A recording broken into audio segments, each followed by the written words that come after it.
Pak, pada kesempatan hari ini, bagaimana kronologis kejadian ini, Pak, tentang PT Turganda?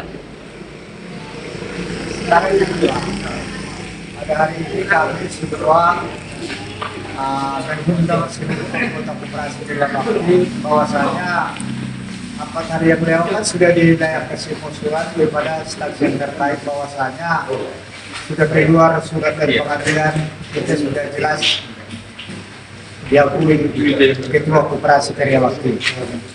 Tetapi saat ini PT Turganda tidak menghadiri. Jadi kami tidak terasa senang ataupun tidak terasa puas. Namun ini saya harapkan kepada penegak hukum, ini sudah dibawa karena ranah hukum. Langkah-langkah apa upayanya, Pak, untuk itu nanti dilakukan upaya hukum terhadap Nanti hal kan ini? ada yang nanti disampaikan oleh dari pengacara kita. Lantaran ini sudah saya berikan kekuasaan kepada pengacara kita. Ini kalau jika boleh tahu Pak, ini udah ada sekitar berapa tahun Pak? Ini sudah kurang lebih Pak, ini dari dasar 15 tahun. Berapa banyak, Pak, peserta, Pak? Peserta itu 598 Dari tahun berapa, Pak? di tahun 1999. Tetapi waktu itu yang kami dipanggil ke Polda mediasi waktu itu, datang saudara pengurus yang lama, dibilangkannya anggota sejumlah 2.986. Jadi sempat saya katakan di situ, dasar apa dia bisa mencari anggota sampai segitu banyak. Sementara anggota yang didaftarkan kepada Turganda adalah sekitar 598 orang. Itu seharusnya Pak, jika boleh tahu Pak, itu seharusnya menerima itu berapa Pak? Biasanya Berapa orang? kalau menurut slip gaji dapat kami dari Turganda, periode silap 5 bulan waktu itu dapat. Tetapi di situ sudah nampak, di situ per bulan nampak di situ 1 orang atau 1 SKD 1.700.000 1 SKD. Tetapi sampai kepada anggota 200.000, 70.000 itu sampai sama kami. Satu nama. Oke. Oleh Saprizal. Tapi sekarang sudah jelas ini PT Turganda ini ataupun manajer si Virus Manik yang kira-kira untuk menyengsarakan masyarakat ini, Pak. Dengan Bapak siapa jika boleh tahu Pak? Hah? Namanya siapa Pak boleh tahu Pak? Dan sebagai apa Pak? Aku ketua koperasi, Pak, yang terpilih anggota. Dengan Bapak siapa namanya Pak? Sahbela dari Ya, makasih ya Pak. Pak, izin Pak, Bapak sebagai PH. Ini gimana ceritanya Pak? Dan udah sampai mana ini Pak? Ya, ini saya berperan sebagai pengacaranya Sahbela Del Mute pada perkara nomor 9 PDTG 2022 kemarin yang ada gugatan di Pengadilan Negeri Pekanbaru. Hari ini gini, jadi hari ini hari Kamis, Koperasi Petani Sawit Karya Bakti itu mengundang PT Turganda untuk hadir di kantor Koperasi Petani Sawit Karya Bakti tujuannya untuk membahas permasalahan pembagian hasil dari Polapir atau angkat Koperasi Petani Sawit Karya Bakti dengan PT Turganda, yang mana pada tanggal 1 Februari 2023 kemarin, pihak dari Koperasi Petani Sawit Karya Bakti telah memberitahu kepada PT Turganda bahwasanya sudah ada pergantian pengurus, yaitu sekarang dipimpin oleh Pak Sahbela Del Mute selaku ketua. Jadi dari tanggal 1 Februari 2023 kemarin, pihak dari PT Turganda tidak ada memberikan hasil bagi kepada kemitraan kepada Koperasi Petani Sawit Karya Bakti.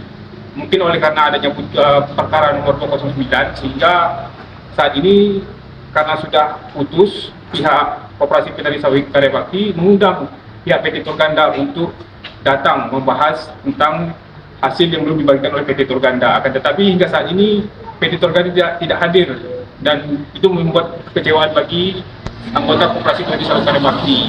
Nah, di sini karena sebelumnya pihak Koperasi Petani Sawit Karebati telah berupaya untuk menjumpai GM, manajer, dan tidak dapat hasil terhadap permasalahan tersebut. Tujuannya, keinginan dari Koperasi Petani Sawit Karebati ini agar bertanggung jawab lah, orang yang bertanggung jawab terhadap PT Torganda tersebut hadir. Jadi berdasarkan undang PT, yang bertanggung jawab di perusahaan itu kan direktur. Kebetulan informasinya direktur itu anak dari pemilik lahan, Pak Sabar Sitorus. Jadi harapan dari Koperasi Petani Sawit Karebati pada hari ini inginnya Pak Sabar Sitorus turun jumpa dengan pengurus baru untuk membahas adanya hasil yang tidak dibagikan. Mungkin selama ini Pak Sabar Sitorus nggak tahu kan kejadian ini, akan tapi sampai saat ini nggak ada juga kehadiran pihak dari PT Torganda. Itu membuat kekecewaan terhadap Koperasi Petani Sawit Karebati. Langkah-langkah apa yang kira-kira ke depan diambil sebagai Kalau langkah-langkahnya tadi kami sudah berkonsultasi juga dengan klien kami, karena pada tanggal 1 Februari kemarin sudah diberitahukan kepada PT Torganda, dan yang memberitahukan langsung itu adalah Ketua terpilih Pak Sabela. Mungkin kalau misalnya nggak ada etikat baiknya, Pak Sabela juga akan melakukan laporan berupa laporan penggelapan uang. Karena apa? Sejak diberitahukan tersebut tidak ada hasil dibagikan kepada Koperasi Petani Sawit Karebati. Secara hukum, sejak diberitahukan tersebut mereka seharusnya sudah memberikan hasil tersebut kepada pengurus baru. Kalau bisa memang tidak juga, ya langkah itulah yang akan dilakukan oleh Koperasi Petani Sawit Karebati. Penggelapan lah hasil dari Pak angkat dari Koperasi Petani Sawit Karebati. Oke, itu aja. Mungkin Pak, apakah ini udah dimenangkan atau gimana Pak? Terhadap perkara 209 tersebut, gugatan dari Pak Afrizal tersebut sudah ditolak oleh PN Pekanbaru, yang mana Pak Afrizal dan kawan-kawan tersebut tidak menerima Pak Sabela dari PT ini sebagai pengurus baru.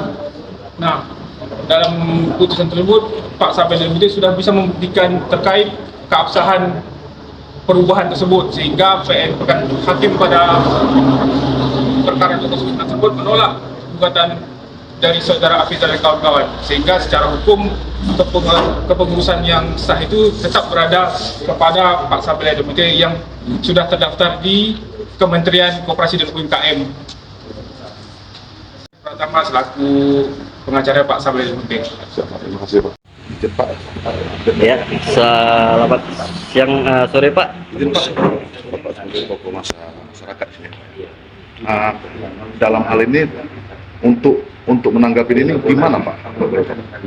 Kalau saya seorang tokoh masyarakat di sini yang sudah dituakan, sebelumnya ini berjalan suatu yang pertama Torganda itu datang ke sini, satu-satunya yang dihadapi oleh PT Torganda kemarin adalah orang tua mendiang Haji Pramli menghadapi untuk pembukaan Polapir yang ada di Rantau Kasai. Sementara berjalan sampai sekarang, artinya 1993 sudah berhasil Rantau Kasai, mengikutilah Mahathir, mengikutilah karya bakti, sehingga kena orang tua kita di situ kemarin, tokoh adat di sini yang disegani orang, termasuklah dia membantu karya bakti ini.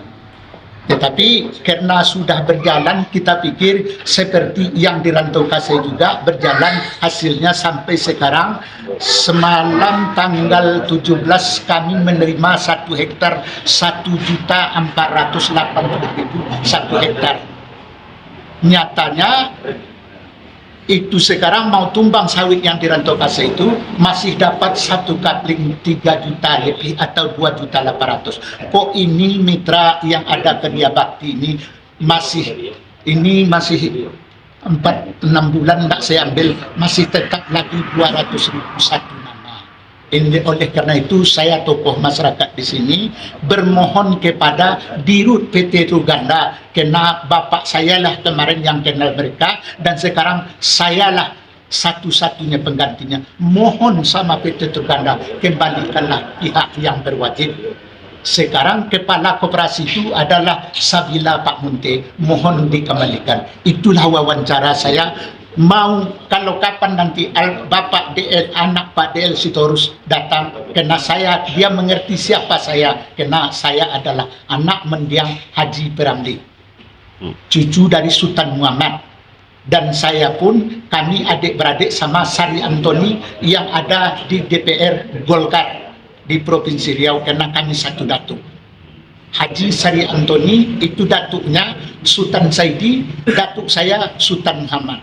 Karena itulah, karena kitalah yang biasa, yang kuat di sini, kita siap membantu anak keponakan di sini bagaimana supaya ini hasilnya normal kembali seperti Ratu Nasi. Itu yang saya tuntut. Dengan Bapak apa, Pak?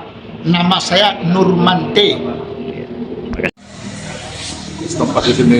Lahan abang sekitar berapa yang diambil oleh pihak dari PT Toganda di Kabupaten Dorong? Ya, lahan kita berada di Rokan Hilir, Kabupaten Rokan Hilir, seluas lebih kurang 7.000 hektar. Nah, yang kita serahkan pada itu pada tahun 2002.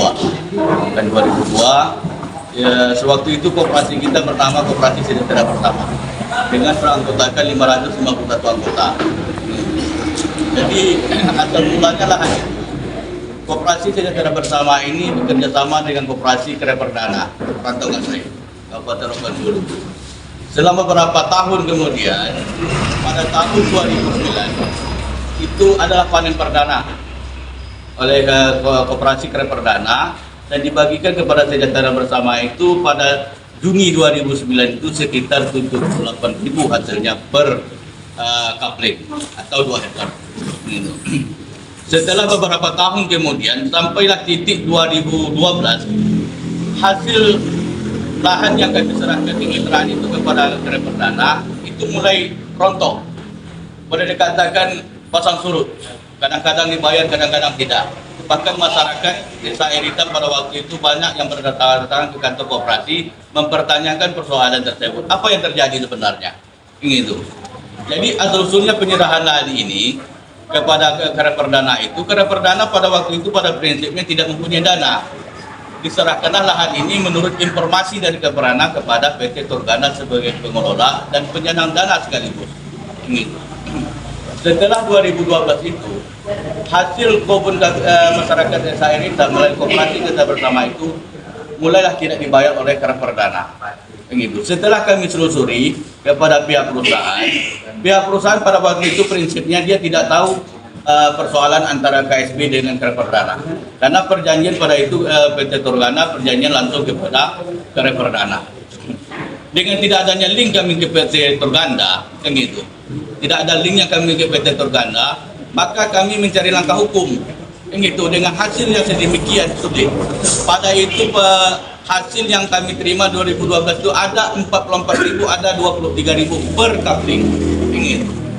Cuma pada waktu itu proses dalam istilahnya pengurusan dalam berjuang di istilahnya di hukum, namun yang malam melintang istilahnya dipanggil oleh Tuhan Yang Maha Esa, kan gitu. Setelah pengurusan dengan ketua koperasi itu meninggal dunia, maka masyarakat ataupun anggota koperasi memilih ketua yang baru. Maka terpilihlah saya sebagai ketua koperasi sejahtera bersama Desa Eritam, Kecamatan Kudu, Kabupaten Rokan Hilir. Dengan adanya pengurusan baru, tentu kita ingin tahu tentang pola pangkat ataupun kemitraan yang pernah kami lakukan koperasi ini sebelumnya kepada Kere Perdana. Pada prinsipnya secara administrasi koperasi, kami menyurati Kere Perdana itu sampai 3 kali berturut-turut sampai tidak ada respon sama sekali. Kami beranggapan bahwa tidak ada itikat baik untuk duduk bersama membahas persoalan masyarakat yang terjadi di Desa Eritam. Apa harapannya kira-kira, Pak? Jadi harapan kami dengan persoalan istilahnya penderitaan masyarakat Desa Eritam itu kan ingin mendapatkan hasil yang semestinya dari lahan yang pernah diserahkan. Cuma di dalam hal ini perjalanan proses hukum telah kami lalui. Karena mengingat dan mempertimbangkan koperasi Kere Perdana ini tidak menepati janji lagi, maka kami mengajukan gugatan non prestasi kepada Kere Perdana. Pada prinsipnya pengadilan telah memutuskan hubungan kerjasama antara KSB dengan Kere Perdana itu di tahun 2020. Pada tahun 2020 itu telah inkrah, Pak. Ini Pak, jika boleh tahu Pak, ada berapa masyarakat itu tadi sini Pak yang dilakukan seperti ini Pak? 551 kakak, Pak. 551 kakak. Dengan lahan waktu itu kita serahkan 7.000 hektar, kan itu. Ya. Jadi dengan adanya pemutusan berprestasi kepada Karya Perdana adalah inkrah pada tahun 2020 itu, maka kami mengajukan surat kepada PT Turganda.